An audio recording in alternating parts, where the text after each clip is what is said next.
Imagine acordar no meio do oceano, sabendo que, em poucas horas, o destino do mundo pode mudar. Não por discursos, não por tratados, mas por decisões silenciosas tomadas em salas abafadas, mapas riscados a lápis e homens que jamais saberiam se voltariam para casa. Em junho de 1942, no coração do Pacífico, a guerra não gritava ainda, mas respirava fundo antes do golpe. O Japão acreditava estar invencível. Os Estados Unidos pareciam feridos, desorganizados, humilhados por Pearl Harbor. O que ninguém imaginava é que, naquele ponto perdido no mapa chamado Midway, a história estava prestes a virar de lado. Não seria apenas uma batalha naval. Seria um teste cruel sobre arrogância, inteligência, sacrifício e acaso. E quando tudo terminasse, nada voltaria a ser como antes. Antes de continuar, já se inscreve no canal e deixa o like. Isso ajuda o conteúdo histórico a alcançar mais pessoas e mantém essas histórias vivas. Agora, respira fundo, porque o que vem a seguir não é apenas uma narrativa de guerra, é um retrato da fragilidade humana diante das próprias escolhas. Meses antes de Midway, o Japão Imperial caminhava com a confiança de quem só conhecia vitórias. A frota japonesa havia avançado pelo Sudeste Asiático, esmagado resistências, tomado territórios estratégicos e humilhado potências coloniais. Pearl Harbor, em dezembro de 1941, não foi apenas um ataque militar, foi um choque psicológico. A Marinha Americana queimou, afundou, sangrou diante das câmeras do mundo. Para os líderes japoneses, aquilo parecia confirmar uma crença perigosa. Os Estados Unidos não teriam coragem, organização ou tempo para reagir de forma decisiva. Mas guerra não é feita apenas de força visível. Enquanto os jornais falavam de poderio, nos bastidores outra batalha estava em curso. Analistas americanos, criptógrafos e oficiais de inteligência trabalhavam sem dormir, tentando decifrar códigos japoneses. Cada mensagem interceptada era como ouvir o inimigo cochichar seus planos. Aos poucos, uma sigla começou a aparecer repetidamente. AF. Ninguém sabia exatamente o que era, mas tudo indicava que se tratava de um alvo estratégico iminente. Se a AF caísse, o Japão poderia consolidar o controle do Pacífico e forçar os Estados Unidos a negociar em posição de fraqueza. O comando americano desconfiava que a AF era Midway, um pequeno atol aparentemente irrelevante, mas vital como ponto avançado de defesa. Para confirmar a suspeita, os americanos arriscaram uma jogada quase cômica, de tão simples. Enviaram uma mensagem falsa dizendo que Midway estava com falta de água potável. Pouco depois, interceptaram uma comunicação japonesa mencionando que a AF enfrentava escassez de água. A confirmação estava feita. O inimigo mordeu a isca. Do outro lado do oceano, o almirante Isoroku Yamamoto, cérebro da marinha japonesa, arquitetava o que acreditava ser o golpe final. Seu plano era ambicioso, complexo e perigoso. Ele pretendia atrair os porta-aviões americanos para uma armadilha mortal. Frota japonesa seria dividida, espalhada em várias frentes, criando confusão e obrigando os americanos a reagirem. Uma vez expostos, seriam destruídos de uma vez por todas. Para Yamamoto, a guerra só poderia ser vencida com um ataque rápido, decisivo e surpreendente. O problema é que planos perfeitos raramente sobrevivem ao contato com a realidade. Enquanto isso, os americanos sabiam que estavam em desvantagem numérica. Tinham menos navios, menos experiência recente em grandes batalhas navais e pilotos ainda se recuperando das perdas anteriores. Mesmo assim, decidiram arriscar tudo. O almirante Chester Nimitz, comandante da Frota do Pacífico, sabia que aquela poderia ser a última chance de virar o jogo. Ele reuniu o que tinha: Convocou comandantes experientes e colocou seus porta-aviões em posição, esperando-se o momento certo para atacar. O clima nos navios era pesado. Aviadores sabiam que decolariam sem garantia de retorno. Muitos sequer tinham participado de um combate real antes. Os juntadores japoneses, por sua vez, avançavam confiantes, convencidos de que enfrentariam uma defesa fraca e despreparada. O oceano parecia calmo, quase indiferente ao que estava prestes a acontecer. Mas por baixo daquela superfície tranquila, motores rugiam, aviões eram armados, homens escreviam cartas de despedida que talvez nunca seriam lidas.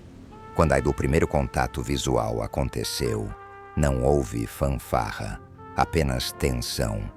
Aviões de reconhecimento americanos avistaram a gigantesca frota japonesa aproximando de Midway. 4 porta-aviões, escoltados por cruzadores, destroyers e centenas de aeronaves. Era uma força impressionante, quase esmagadora. A lógica dizia que os Estados Unidos deveriam recuar, mas a lógica não governa o desespero, nem a necessidade. Os primeiros ataques americanos foram caóticos. Bombardeiros lentos, mal protegidos, avançaram contra os porta-aviões japoneses praticamente sem escolta. Um por um, foram abatidos. Pilotos mergulhavam sabendo que não tinham chance real de sobreviver. Caíam em chamas no mar, sem ver o impacto de seu sacrifício. Para os japoneses, parecia uma vitória fácil. Seus caças dominavam os céus, suas defesas funcionavam, e a frota seguia intacta. O que eles não perceberam é que aquele massacre criou algo invisível, mas decisivo: desorganização. Caças japoneses voavam baixo demais. Combustível era gasto. Formações se quebravam. Os convéses dos porta-aviões estavam cheios de aviões sendo rearmados, bombas espalhadas, mangueiras de combustível abertas. Tudo parecia sob controle, até o momento em que o céu se abriu. Sem aviso, bombardeiros de mergulho americanos surgiram das nuvens. Era como se o próprio inferno tivesse descido sobre a frota japonesa. Em poucos minutos, bombas atingiram em cheio os porta-aviões Akagi, Kaga e Soryu. Explosões em cadeia transformaram navios orgulhosos em infernos flutuantes. Fogo, fumaça, gritos e aço retorcido tomaram conta do cenário. Aquilo que Yamamoto acreditava ser impossível estava acontecendo diante de seus olhos. Em questão de minutos, o equilíbrio da guerra mudou. Ainda havia luta pela frente, ainda haveria mortes, ainda haveria dor. Mas algo invisível havia se quebrado naquele instante, a aura de invencibilidade japonesa.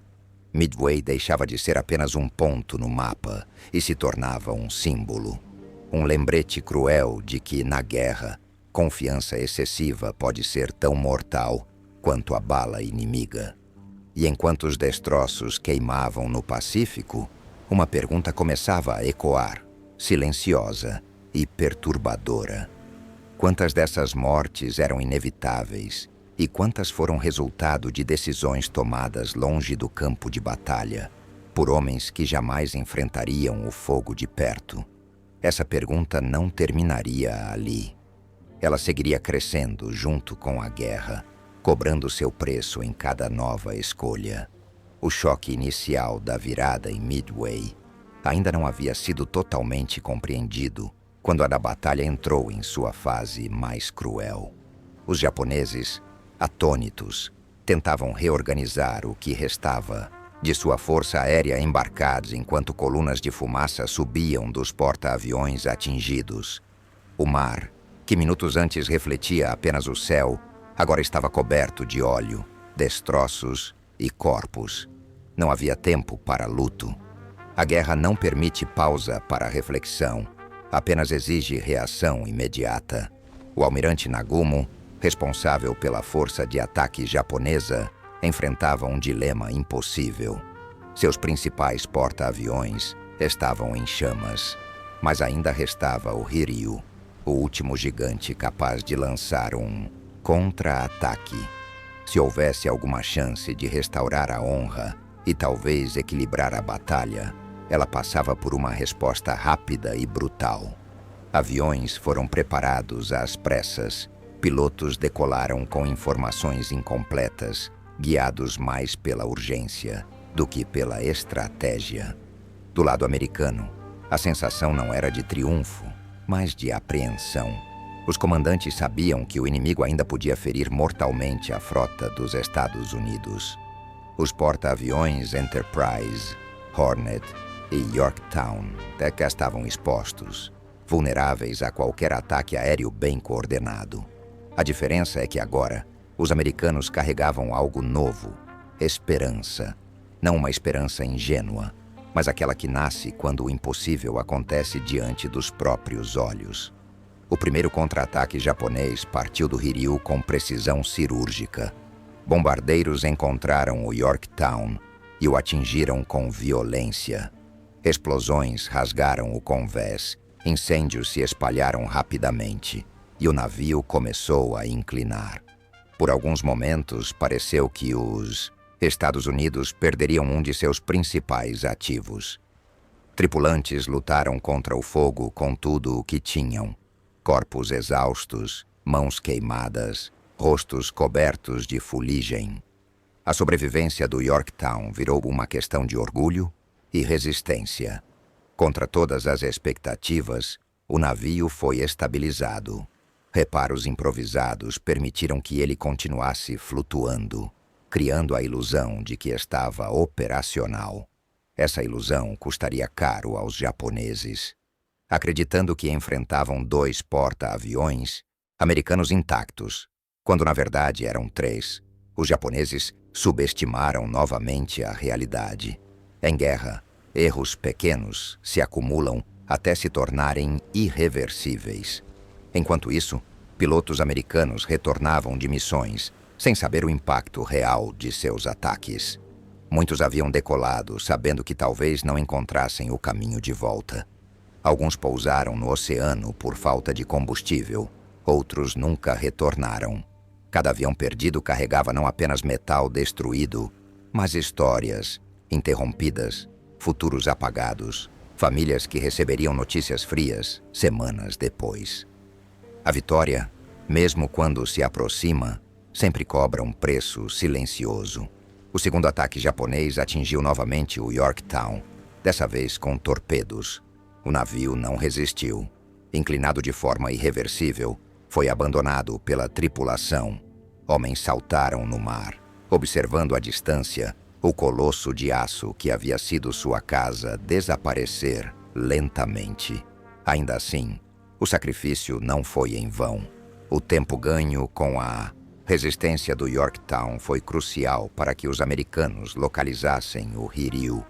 Quando os bombardeiros de mergulho americanos encontraram o último porta-aviões japonês, a história se repetiu de forma brutal.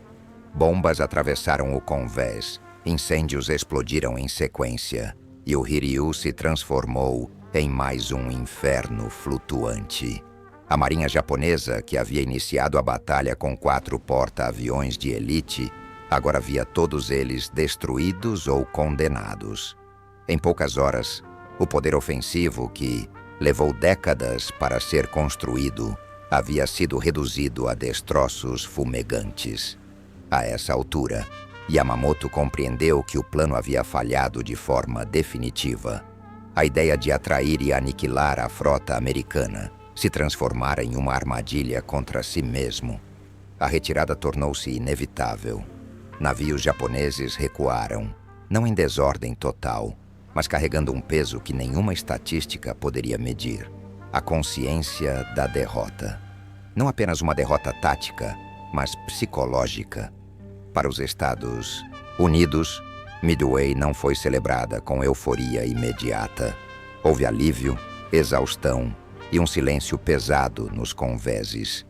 Muitos sabiam que haviam sobrevivido por margem mínima. Outros não estavam ali para testemunhar o resultado. A vitória parecia incompleta. manchada pelo sangue de amigos perdidos no mar. Ainda assim, algo havia mudado profundamente. Pela primeira vez desde o início da guerra no Pacífico, os americanos ditaram o rumo dos acontecimentos. No Japão, a notícia foi filtrada, suavizada, quase escondida. A cultura militar não permitia admitir a dimensão do desastre. Famílias receberam informações vagas, líderes minimizaram as perdas, e a população continuou acreditando na força absoluta do império. Mas dentro da marinha japonesa, a verdade era conhecida. Pilotos experientes haviam morrido. Navios insubstituíveis haviam sido perdidos. O futuro da guerra agora seria defensivo, não ofensivo. Midway marcou o momento em que a balança começou a pender lentamente, mas de forma irreversível. A partir dali, cada avanço americano seria construído sobre aquela vitória improvável. Ilhas seriam reconquistadas, bases seriam retomadas, e o Japão seria empurrado, passo a passo, rumo ao próprio território. Nada disso seria rápido, nada disso seria fácil, mas o caminho estava traçado. E no centro dessa virada histórica permanece uma reflexão desconfortável. Quantos homens precisaram morrer para que líderes percebessem que nenhuma nação é invencível?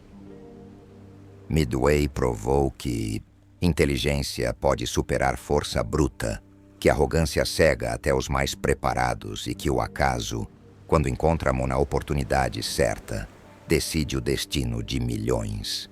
Ainda havia muito sangue a ser derramado, mas a semente da dúvida havia sido plantada. A guerra continuaria, mas jamais seria a mesma. O fim da Batalha de Midway não trouxe silêncio imediato ao Pacífico. O que veio depois foi um eco prolongado de decisões, consequências e destinos selados muito antes daquele confronto. Navios, afundados, desapareceram sob as ondas, mas suas sombras continuaram pairando sobre cada movimento da guerra. O mar voltou a parecer calmo, porém carregava em suas profundezas a prova de que o curso da história havia sido violentamente alterado. Para os Estados Unidos, Midway se transformou no ponto de partida de uma nova mentalidade. A Marinha, antes pressionada pela defensiva, passou a enxergar possibilidades onde antes só existia medo. A confiança não surgiu da soberba, mas da constatação de que planejamento, inteligência e sacrifício podiam derrotar até mesmo um inimigo considerado perfeito. Ainda assim, cada vitória futura seria construída sobre perdas humanas irreparáveis, algo que nenhum discurso patriótico conseguia apagar. O Japão, por outro lado, entrou em uma espiral lenta e dolorosa. A derrota em Midway não significou o fim imediato do Império, mas marcou o início de sua retração constante. A falta de pilotos experientes tornou-se um problema crônico. Jovens passaram a ser treinados às pressas, enviados ao combate sem a preparação adequada, substituindo homens que levaram anos para se tornar elite.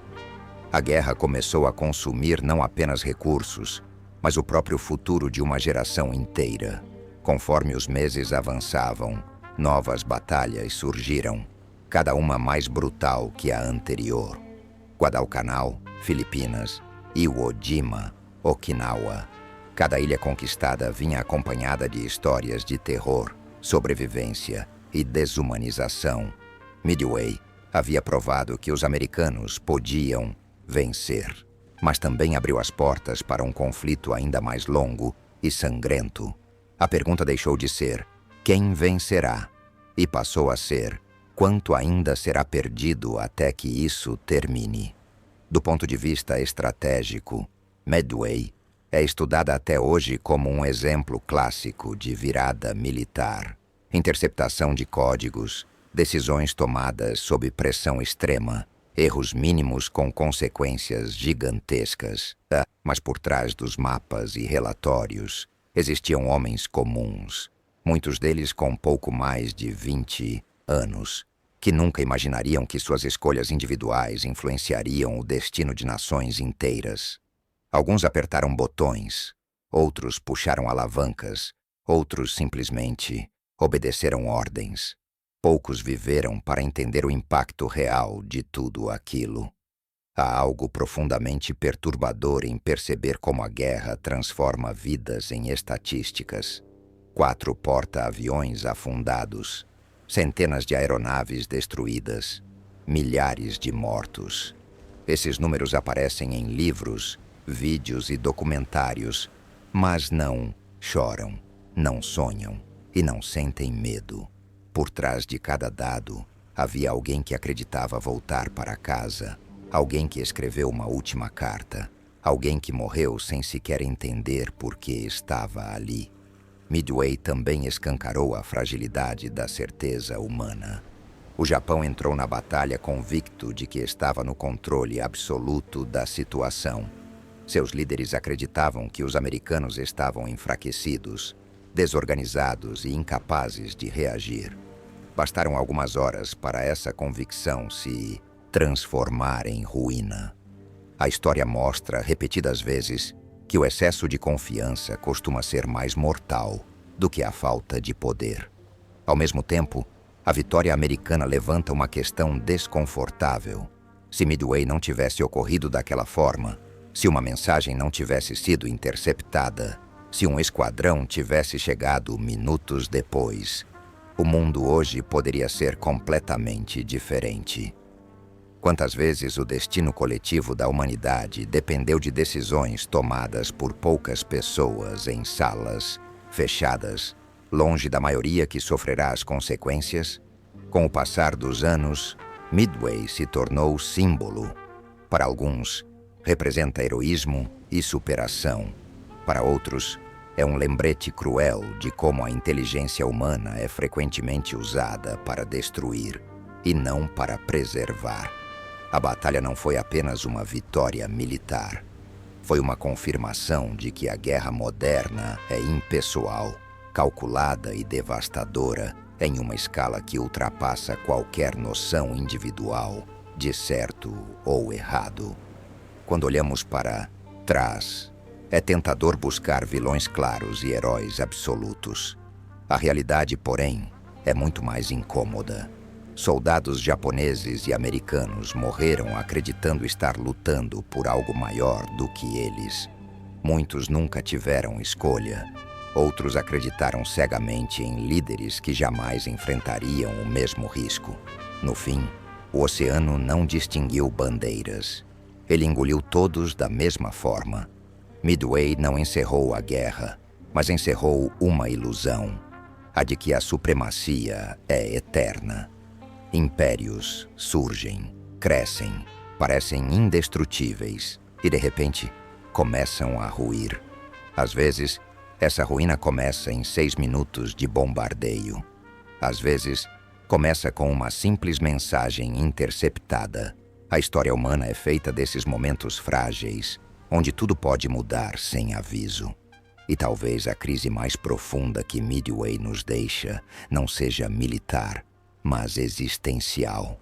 Se o destino de milhões pode ser decidido por erros de cálculo, arrogância ou acaso, até que ponto acreditamos realmente controlar nosso futuro? Quantas guerras foram travadas por certezas que depois se revelaram ilusões? Quantas vidas foram sacrificadas para sustentar ideias que o tempo tratou de desmontar?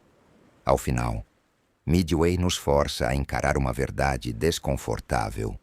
A humanidade aprende, mas aprende devagar, quase sempre pagando com sangue. A tecnologia avança, as estratégias evoluem, os discursos mudam, mas o custo humano permanece. Talvez a maior derrota não seja perder uma batalha, mas continuar repetindo os mesmos ciclos acreditando que, desta vez, será diferente. Se essa história te fez refletir, se ela te ajudou a enxergar a guerra além dos números e mapas, curta este vídeo e se inscreva no canal para mais conteúdos como este. Aqui, a história não é apenas contada, ela é questionada.